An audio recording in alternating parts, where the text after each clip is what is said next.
How to delete Strava app. Hello everyone, I'm here to guide you how you can delete your Strava app account. So if you want to delete your Strava app account, you have to follow this simple step. First of all, you have to launch the Strava app, and once you have launched the Strava app here, you have to just log into your account. Once you have been logged into your account, you have to go for the view option and tap on the gear icon, which is on the top right corner of the screen.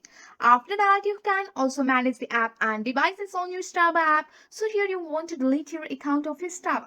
You have to scroll down here. Once you are here, you can see the logout or delete your account. So if you want to log out from your account, you can simply tap on the logout option. So if you want to delete your account and you have make your choice, just go and tap on the delete your account. And after that, you can go and delete your account. So here, after that, you can tap on the delete your account to delete your Strava account. So this is the simple step how you can delete your Strava account here. That's it for today. If you like this video, please hit that like button and subscribe for more. I will see you in the next one. Thank you.